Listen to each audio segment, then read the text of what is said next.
गुरु दर्शन के प्रभाव। रांची के एक मार्गी मुरलीधर जी कुछ दिनों से बहुत बीमार थे।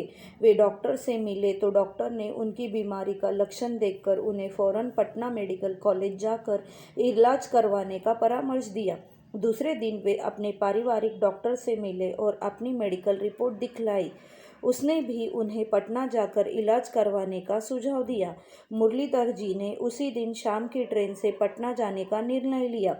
फिर सहसा उनके मन में विचार आया, पटना जाने से पहले मुझे बाबा का दर्शन कर लेना चाहिए। ये दोपहर के आसपास की बात है। बाबा उस समय अपने कमरे में भक्तजनों को दर्शन दे रहे थे।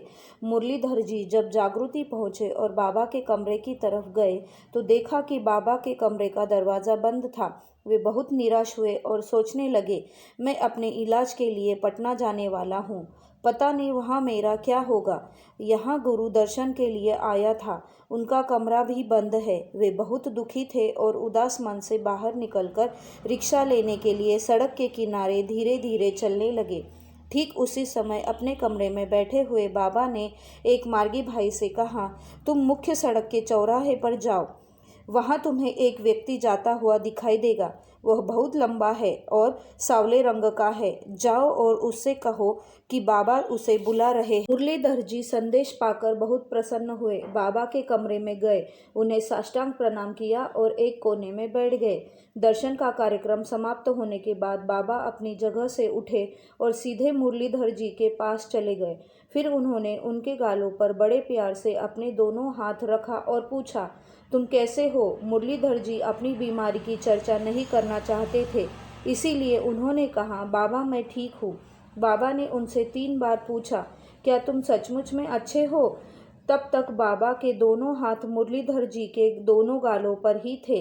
अंत में बाबा ने उनके दोनों गालों को थपथपाया और कहा, हाँ, अब तुम सचमुच में अच्छे हो गए।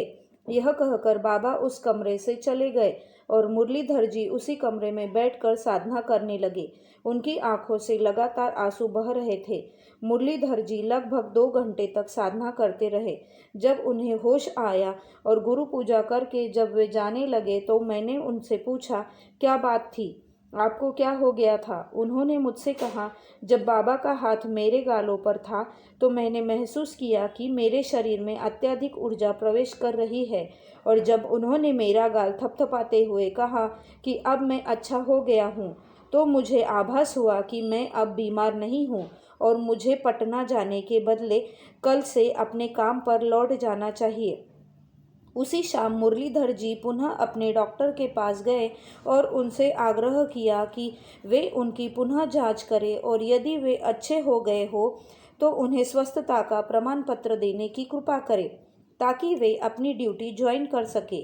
डॉक्टर ने सोचा कि बीमारी से शायद मुरलीधर जी के मन पर गहरा असर डाला है।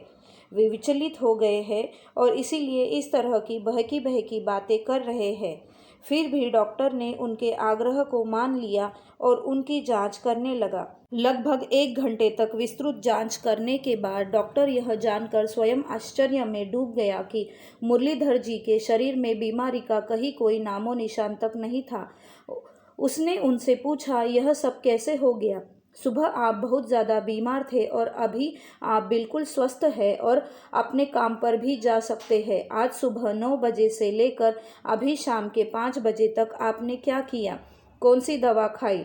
डॉक्टर के बहुत ज़्यादा आग्रह करने पर मुरलीधर जी ने सिर्फ इतना कहा कि सुबह उनसे मिलने के बाद वे अपने गांव चले गए थे। वहाँ के एक डॉक्टर ने उन्हें कुछ जड़ी बूटियाँ दी थी। उन्हें खाकर उन्हें ऐसा लगा कि वे अच्छे हो गए हैं और इसीलिए वे पुनः अपनी जांच करवाकर निश्चिंत होने के लिए उनके पास आ गए थे। अब डॉक्टर की बारी थी। उसने मुरलीधर जी से आग्रह किया कि वे उसे भी गांव के उस डॉक्टर के पास ले चले। वह पिछले 10 वर्षों से एमोबियासिस कब्ज की एक अत्यंत कष्टदायक बीमारी से पीड़ित था। उसने बहुत इलाज करवाया लेकिन अच्छा नहीं हो सका। मुरलीधर जी ने उनसे वादा किया कि अगली बार वे उन्हें उस डॉक्टर के पास अवश्य ले चलेंगे। लगभग 2 हफ्तों के बाद एक आचार्य को साथ लेकर वे डॉक्टर से मिले। आचार्य जी ने डॉक्टर को आनंद मार्ग की विस्तृत जानकारी दी और उन्हें दीक्षा भी दिया और फिर उन्हें बाबा की पुस्तक यौगिक चिकित्सा और द्रव्य गुण भी दिया। डॉक्टर में आचार्य जी की बातों को मानकर उस पुस्तक में दी गई चिकित्सा पद्धति को अपनाया और स्वस्थ हो गया। संगीत नंबर 207 में बाबा ने कहा है, तार मन जोदी चौय सब कीछू होय। हे प्रभु, यदि तुम्हारा मन सोच ले तो कुछ भी हो सकता है। हे प्रभु, हे बाबा, यदि आप चाहे तो इस धूल धूसरित धरती पर सब कुछ संभव हो सकता है।